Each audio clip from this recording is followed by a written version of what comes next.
going to speak today about the historicity of the Gospels. That is, to investigate in order to know if, yes or no, the events and the speeches that they relate to actually took place, or if part or the totality of these are fictions. Written with good intents or not, that is not the problem. You have to know that Christianity, and especially the Catholic Church, are, nowadays more than ever, victims of enormous persecution. One of the ways to destroy it, if not the best, is to persuade people that the Gospels, on which it is based, are forgeries. There are several ways to prove the contrary, and the proofs increase every day or so. Generally, there are three ways to inquire about a text whose date is unknown.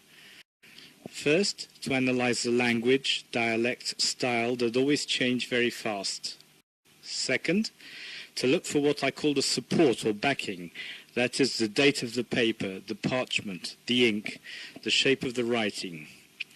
And third, to examine the clues, references on the way of dressing, eating, travelling, or of course reference to historical events of which the date is known, not to speak of hundreds of tiny signs that say sometimes more than a long speech. We are going to inquire in these three directions. First of all, let's see the language. Jesus was a Jewish man living part of the time in Galilee, part of the time in Judea, two provinces of the Holy Land. Jerusalem, the capital, was in Judea, and more than the capital, it was the holy, the sacred city, because the temple was there. Here you can see the model of it as it was at the time of Jesus. This model is visible in the Jerusalem of nowadays. The Gospels mention the temple abundantly. The city of Jerusalem, and more than it, the temple, were for the Jews the most sacred thing in the world. To have it destroyed meant for them not only the loss of their country, of their culture, of their religion, it was the loss of everything. Both Jerusalem and the temple were destroyed by the Romans in 70 AD. Despite the repeated proposals of these to stop the war and the repeated refusal of the Jews because they knew, according to the prophecies, that the time of the Messiah had come, and they thought that the Messiah would give them material domination over the world. After Jerusalem had been leveled to the ground, the Jews who had not been killed in the war had been sent all over the Roman Empire, around the whole of the Mediterranean Sea, as slaves, gladiators, and so on. And what is very important for our topic is that the languages they were speaking in Judea stopped being spoken. They had two. One, Hebrew, was more sophisticated and used especially for religious means. All the little boys were taught to read and write it, so that it is false to claim that Jesus' disciples were illiterate, or that the civilization in which Jesus was born was only an oral one that did not have the habit to write. The other language was Aramaic. Looking a lot like Hebrew, it was more used for everyday life, and especially by women. Both languages, Hebrew and Aramaic, can be called a Semitic language. With this briefing, we are able to go ahead into the center of the debate. This is a photo of Abbé Jean Carmignac, a French scientist who died in 1986, and who was one of the greatest specialists, if not the greatest, in absolute of the Hebrew of Qumran. You have most probably heard about the Dead Sea Scrolls, found in 1947 by pure chance. A young shepherd had lost a goat, and in brief, looking for it, he happened to find in a cave like this one something like that.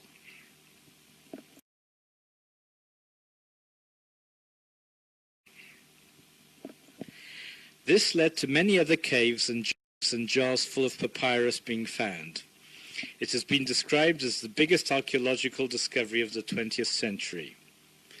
No text has been written after 68 after Jesus Christ. Be careful here, because Jesus died and resurrected in about 30 or 33 after Jesus Christ, because the years are counted from the assumed date of his birth, which is most probably not the right one, but some years earlier. That implies in a strange way that Jesus himself lived after Jesus Christ. In our case, 68 AD means 35 to 38 years after his death and resurrection. Why are we sure that these documents are not subsequent to 68 AD? First of all, because of the way they are written. We will see that afterwards. But more than all, because it is averred that these writings had been hidden there to be recovered afterwards, because of the advancing Roman army, in 68 AD as a matter of fact, under the command of Titus, who, as it happened, destroyed Jerusalem 2 years later. The writings had to wait almost 2,000 years to be recovered. Abbé Carmignac knew perfectly the Hebrew of Qumran, as was mentioned. He was first, when still young, sure of what he had learned in the seminary and following biblical courses. That is, that the Gospels had been written late, between 70 and 100 AD, after the fall of Jerusalem, when all eyewitnesses had disappeared. That did not mean that all they were saying was false, although of course it was making them far more vulnerable, especially because they were supposed, and still are alas by many Biblists, to have been written by communities who had never been in Judea and were of the second or third generation after the events. Not to speak about the suggestions, still in fashion, that these communities might have arranged the facts to be sure to convert people.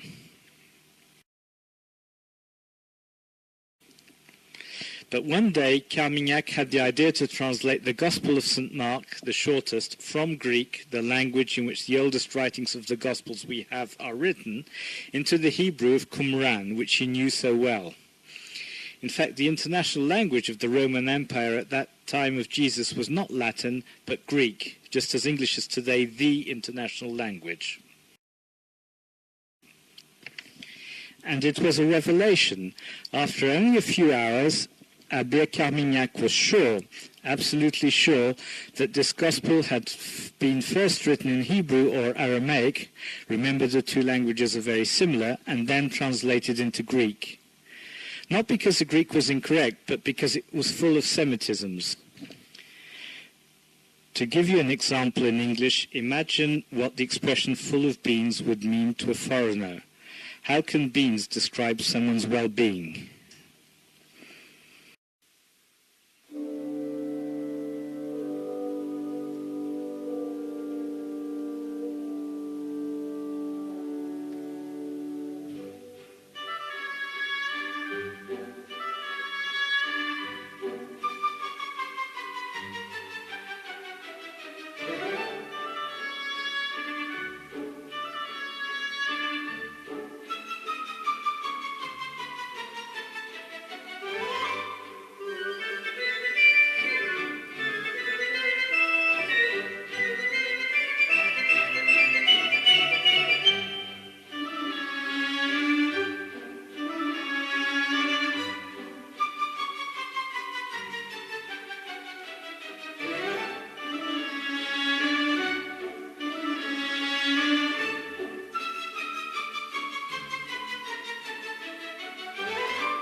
Abbé Carmignac found so many of these inexplicable expressions in the three synoptic Gospels, Matthew, Mark, and Luke, that he had to acknowledge the conclusion.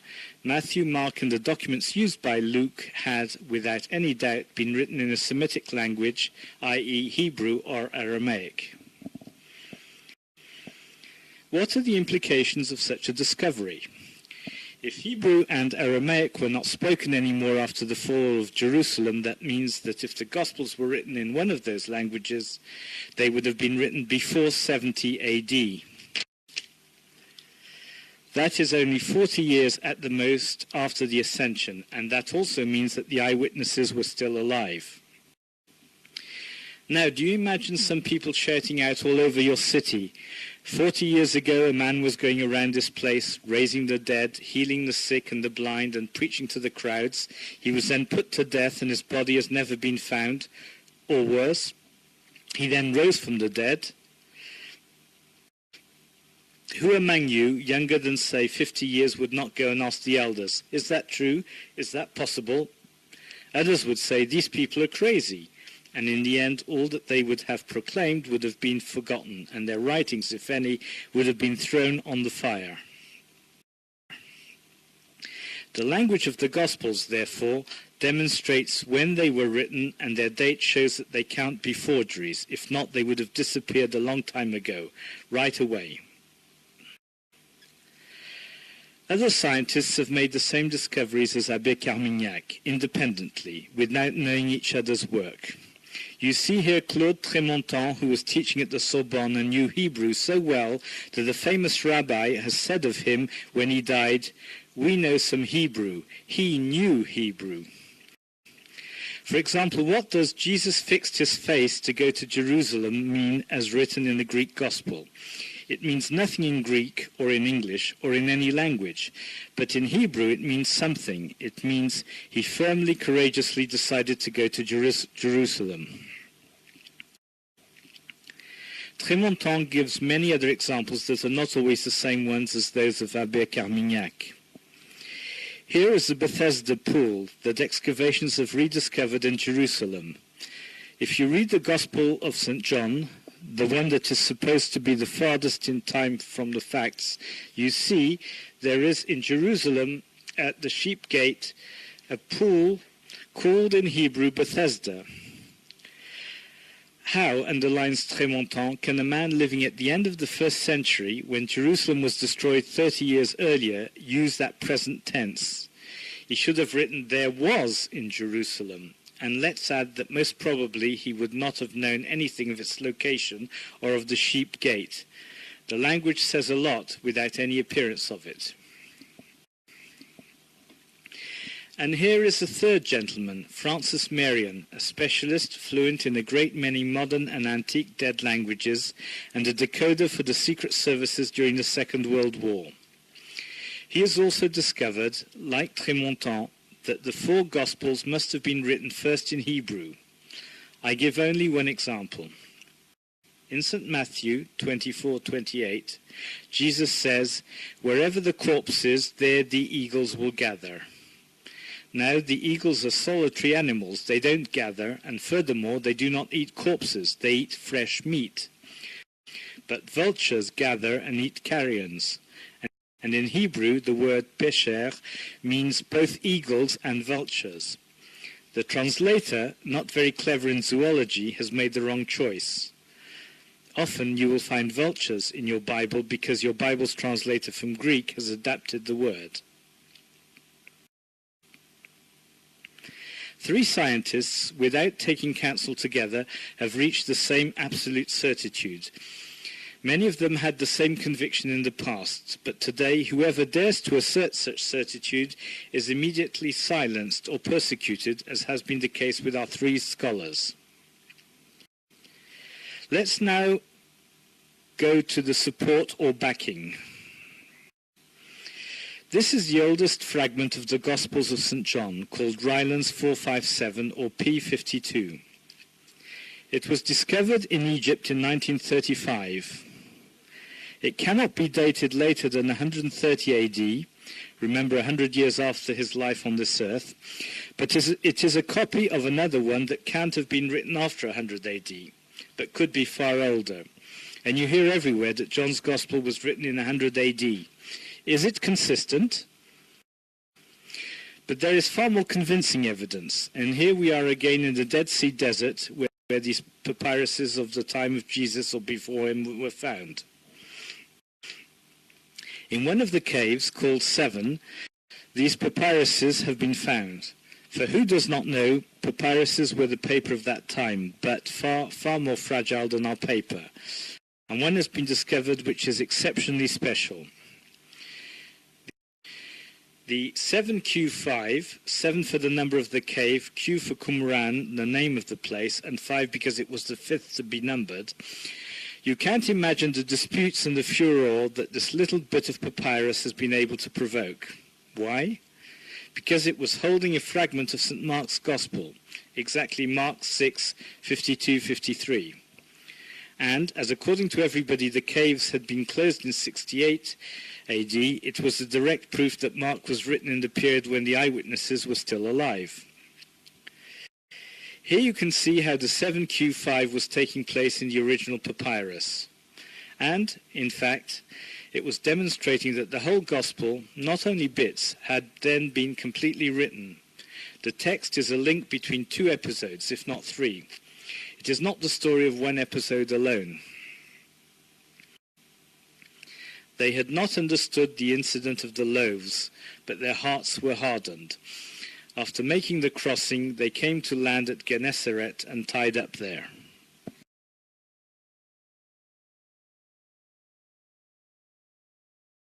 O'Callaghan is the papyrologist who discovered that the text of 7Q5 is part of that gospel, and Peter Carsden-Tiede has proved it, answering to all the objections.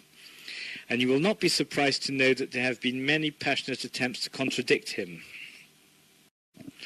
Professor Orsolina Montevecchi, honorary president of the International Association of Papyrologists, one of the greatest experts of the world in papyrology, has examined the 7Q5 and declared that it was Mark 6:52-53, while most of the opponents to this position are not papyrologists. To confirm it, this jar has been found in the same cave as the 7Q5. It has been found that a writing on the jars of Qumran gives the name of the owner of its contents or the place where they came from. And guess what is written on the jar in the incorrect way of a Hebrew who did not know how to spell it in his own language? Rome. And we know from several antique sources that St. Mark's Gospel, the one of the 7Q5, has been written in Rome. Some people have denied that the community had been living on the premises, but a recent prosaic discovery has proven the contrary. Toilets have been found at the stipulated distance from the habitations that was required by the religious rules found in the documents discovered in the caves. Whatever the name given to this community, Essenes or not, it is sure that one was living in this desert. And here comes the other big support for the early date of the Gospels. These pieces of a unique papyrus, there are still two other pieces in Spain, holding this time beyond all question several parts of the Gospel of St. Matthew, were sleeping since 1901 in the Magdalen College of Oxford, when Tiede discovered in 1994 that the papyrus was not dating to the end of the 2nd century, as it had been thought up to then, but to around 60 AD and not later than 70 AD, again when the eyewitnesses were still alive. Clues for the dating. And we now get to the clues. Let's first have a look at the clues for the date of the Gospels. This lady, Jacqueline Giono-Bismuth, professor at the New Sorbonne University in Paris, France, was an atheist or an agnostic, although of Jewish origin. She was a specialist in Jewish history of the 1st century BC and of the 1st century AD.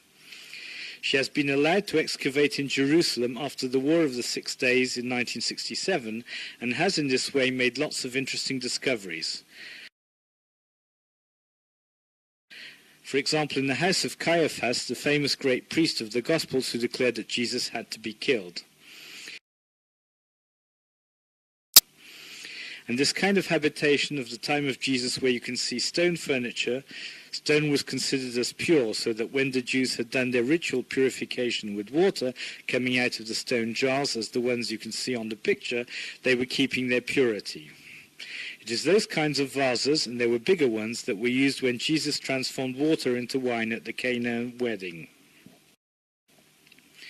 This non-Christian professor has stated that the author of the Gospel of St. John, whatever his name, was not only an eyewitness of the events he has related, but that all the smallest details he is giving cannot come from anybody who has not been very familiar with the great priest's milieu, and very much aware of all the habits, rituals, and regulations of the society of this time. There is not one mistake. And this young lady, Ilaria Ramelli, teaching at the Catholic University of Milan, knows an incredible number of languages, especially antique ones. She has been able to translate ancient texts that nobody had been able to understand. She decided to read all the writings of pagan antiquity to see if there are any clues of knowledge of the New Testament, title of one of her works, and harvested a rich outcome. A novel like Satyricon of Petronius, who died in 65 AD, or a play like Hercules Osteus, written by an unknown author but of this period, perhaps by Seneca, who died also in 65 AD, make quite a few references to the Gospels. She demonstrates that these writings cannot have been the pattern of our Christian ones, but on the contrary, that the pagan ones were almost certainly made on the pattern of the Christian ones. This again demonstrates that not only their pagan authors knew the Gospels, but also the public of Rome. In fact, Miss Ramelli gives many other examples showing that the holy texts were known in the Roman Empire early after the events. Herculaneum and Pompeii were completely destroyed in 79 AD by a terrible volcanic eruption. We are 9 years after the destruction of Jerusalem and 200 kilometers from Rome. And here is what was a luxurious house of Herculaneum. In its slaves' quarters, this is what has been found.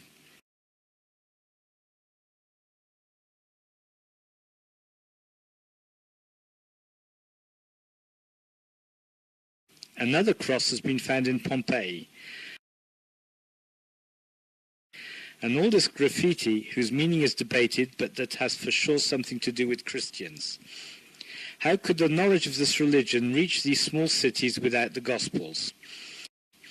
And how could people be Christians and be burned alive by Nero in 64 AD because of their faith if they had only flying and vanishing words to rely on? Let's go to Nazareth, the city of the Virgin Mary where Jesus had spent all his youth. Bellarmino Bagatti, an eminent archaeologist, has found this graffiti in the cave part of the house of the Mother of Jesus.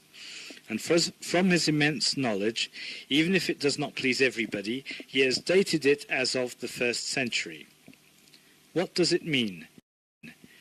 It is an abbreviation of the Hail Mary, the first words of the angel at the Annunciation to the young Virgin, written there by a Christian of the 1st century, a few decades after the facts. And here comes something very strange that has been disregarded, and which is the account made by Professor Gérard Garit of 2 codexes, very antique books, found in St. Catherine's Monastery on Mount Sinai, dating to the 10th and 11th centuries, where precise dates for the Gospels are given. 8 years after the Ascension for St. Matthew, 11 for Mark, 15 for Luke, 32 for John.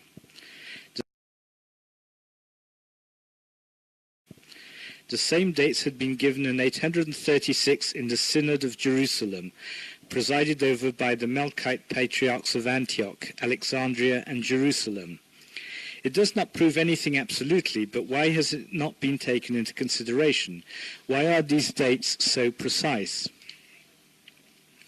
Clues that corroborate the Gospels. But let's go to clues for the Gospels. This is an ossuary, a box in which the bones of dead people were placed, of the 1st century, on which it is written Caiaphas. Inside have been found the bones of 1 woman, 1 teenager, 2 children, 1 baby. It is then a family's ossuary, and we know the Caiaphases were a very important family. But this ossuary that you notice to be far richer was containing 1 woman, 1 teenager, 1 child, 2 babies, and a man of about 60 years. The name written on this ossuary is Joseph Caiaphas, and we know, thanks to Flavius Josephus, an historian of the 1st century, that the name of the Caiaphas who condemned Jesus to death was Joseph. Here is another ossuary, also of the 1st century, also found in the neighborhood of Jerusalem. What is the name of the dead man it was containing? Alexander Cyrenian, son of Simon. St. Mark specifies that the man who helped Jesus to bear his cross was Simon Cyrenian, the father of Alexander and Rufus, 1521. Is it just a coincidence? These two professors, Marta Sordi, extremely well known in Italy, and Erhard Griesbeck, professor in Geneva, have analyzed this stone. It is, they say, an edict by Nero, the cruel Roman emperor from 54 to 68 AD, who persecuted the Christians.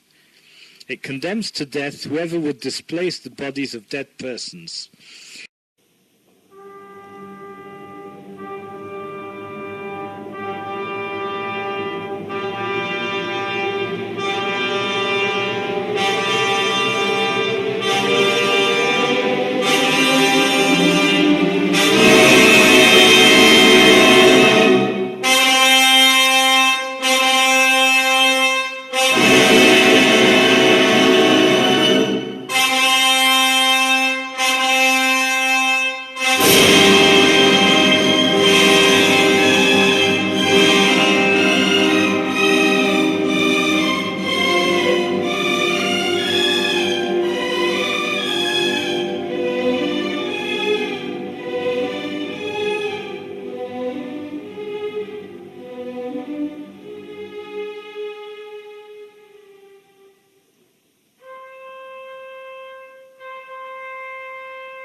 Where has it been found? In the surroundings or in Nazareth? And we know through St. Matthew's Gospel that the guards at the grave of Jesus had been paid to say that the disciples, Nazarene people, had come by night to steal Jesus' body, and that story was still circulating among the Jews, in other words, inhabitants of Judea, when he was writing. The clues that explain the Gospels. This boat has been found in the lake of Gennesaret, the lake of Jesus, and is at the time of Jesus. St. Mark 4:38 begins the account of Jesus calming the storm, saying that he was in the stern, on the cushion, sleeping. How can one be sleeping at the stern where it would disturb the handling of the boat? How could he be in the stern? This boat has given the answer. There is at the stern a covered place inside which a man could lie down on. In St. Mark, the Gospel, in fact, of St. Peter that has been written down by St. Mark, you can read this enigmatic sentence, 2:2. There were so many people that the space in front of the door was full. It is the story of the paralytic who was brought down through the roof of St. Peter's house. I have not a more precise photo of this house, but when it was rediscovered, it was found, as you can see on the drawing, that its frontage was not in the building line of the street. There was, in fact, a hollow. Some clues have even emerged to challenge the impossible. Is it impossible to have a pool with 5 porticos? John 5:2. We look again at our Bethesda pool. Many people have thought that it was merely symbolic and have given lots of different explanations. The 5 fingers of God's hand, the 5 doors of the celestial city, the 5 first books of the Bible, and so on, asserting that it could be only a myth. And then it was found in the excavations. The 5th portico was passing over the pool like a bridge. Missori said it passed from the myth to the postcards for tourists. Impossible Pontius Pilate. As a matter of fact, it has been said that nobody other than the Gospels and the Christians who would have manipulated the antique texts referring to him have been speaking of him, so that some people have denied he had ever existed. But this stone was found in 1961. It was turned over to make a grade-in the theatre in Caesarea Maritima. The house of Holy Mary in Loreto, Italy is a fake because there is another such house in Nazareth, and the fact that it is supposed to have reached there transported by angels proves it is a pure legend. But the houses of Nazareth were made like that, half dug in the rock and half built, both parts bound together. The measures of both the houses coincide perfectly, and for the angels there are several reasons to think that the family Angeli, a name still in use in Italy that means precisely angels, had been the one to bring it by boat to Italy in 1291 so that it would not be destroyed by the wars and invasions.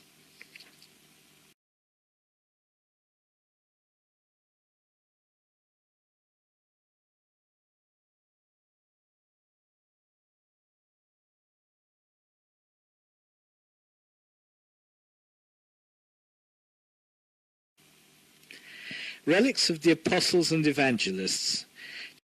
Just to show that the Apostles and Evangelists were not myths but real people in the flesh, let's see quickly what is left of them today. This has been found under the Basilica of St. Peter in Rome with bones. Professor Margherita Guarducci, an eminent paleographer, internationally known, has declared after close investigation that without any doubt they were the bones of St. Peter. What you see here are the clothes that were wrapping the body. Gold, colour of royalty, he was the prince of the apostles. Red, colour of martyrdom. And that skeleton belongs to St. Luke, the evangelist, and is nowadays in the Basilica of St. Justin in Padua. It has been confirmed by an important team of scientists of many disciplines over 2 years and 77 sessions, plus about 59 other scientists at a congress that took place in 2000. This is the tomb where the mortal remains of St. Bartholomew are now, in the only church on the only island of the Tiber in Rome. He is one of the apostles whom with all the tradition asserts to have been in India and to have been martyred in Armenia. But the contents of this tomb have not yet been analysed like the ones of St. Luke. The Mamertana prison in Rome is the place where St. Paul and St. Peter, who had been crucified with his head downwards, had been incarcerated. They had converted and baptized their guards with the water that sprang up there. See the well. 2 places in Rome are contending for the honour of having hosted St. Paul. San Paolo alla Regola and Santa Maria in Via Lata. But as St. Paolo had been twice in Rome, there should not be too many problems. This is the basement of Santa Maria in Via Lata, and there, according to the tradition, stayed St. Paul, and most probably St. Peter as well, and St. Luke, who would even have written at least part of the Acts of the Apostles there. The tradition and old documents speak also of St. John and St. Mark, St. Marshall, St. Timothy. With the water of this well, St. Paul would have baptized St. Sabina. Everyone knew that the tomb of St. Paul was under the Basilica of St. Paul, outside the walls in Rome, but it was contested, not certain. In 2007, it was demonstrated, thanks to excavations and experts' appraisal, that the tomb, or rather a sarcophagus that is there, is most likely to be that of St. Paul. And here you can see the facsimile of the gravestone. A beautiful church stands over what could have been the house that had hosted St. Mark in order that he would write his Gospel. Clement of Alexandria and Papias in the 2nd century wrote that friends had lent him a house at the feet of the Mount Capitol in Rome, begging him to write what he had heard and translated from the preachings of St. Peter. The basements of the church shows several constructions, the lowest of which is a Roman villa predating the 2nd century. But everything is in a terrible state and deteriorating. However, I personally collected a good number of clues published in the Nouvelles de l'Association Carmignac, number 28, December 2005, showing that there is a good chance that it really is that place of St. Mark. The mosaic that you see is the pavement of the 4th century basilica under the actual one. Let's look now at the relics concerning the Gospels themselves. This reliquary is in the middle of Santa Maria Maggiore, the most important basilica of Rome, consecrated to the Holy Mary. You go down a few steps and you can see it.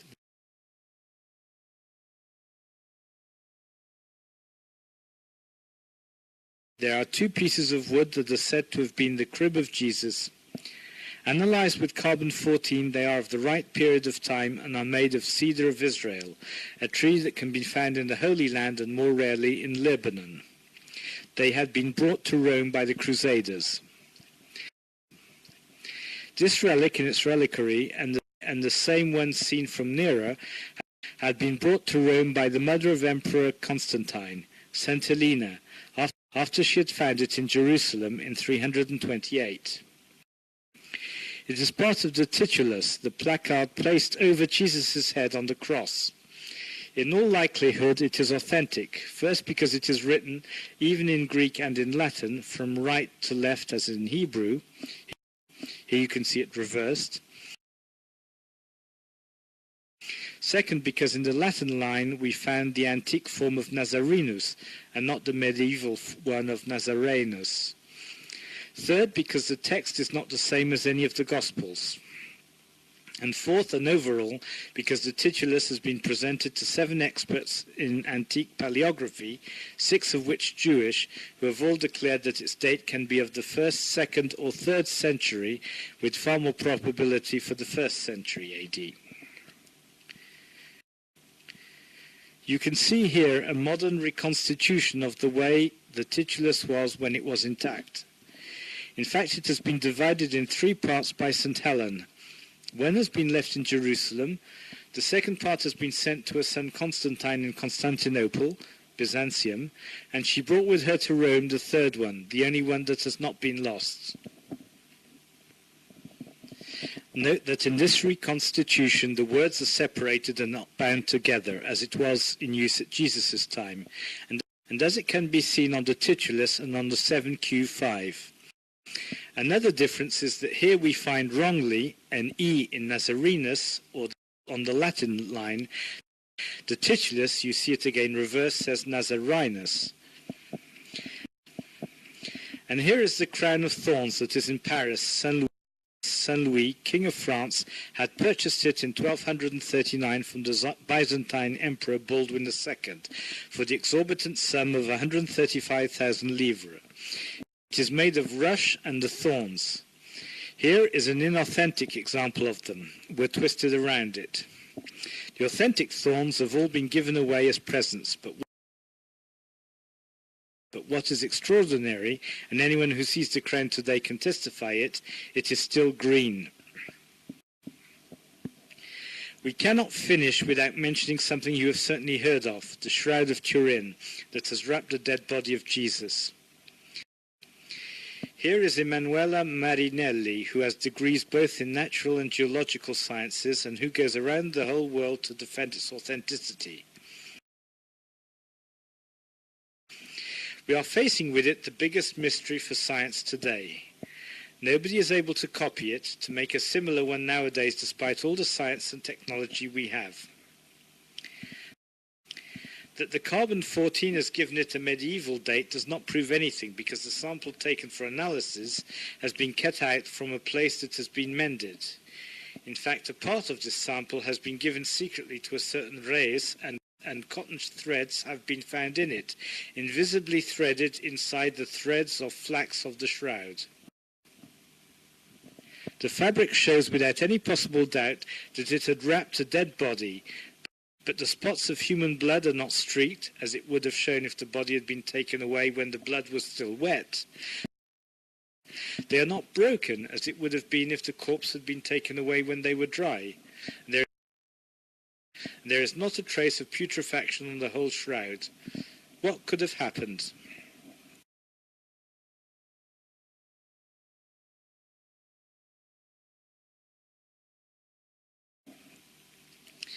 In the 8th century, in Lanciano in Italy, a priest who doubted the real presence in the Eucharist saw with his own eyes the host transformed into flesh and the wine into blood. It is still there after so many centuries. Repeated analysis have shown that it was for both human blood and for the flesh a part of human heart. The blood is of the same group as the one of the Shroud of Turin. I thought that obviously it should have been O, universal donor. Those who have that type of blood can give it to anybody, but can receive only from O donors. No, and I was amazed. It is AB, the blood of the people who can receive from anybody, but can give only to AB people. And I realized then how our Lord is humble and loving, wanting to show us that he needs us, all of us.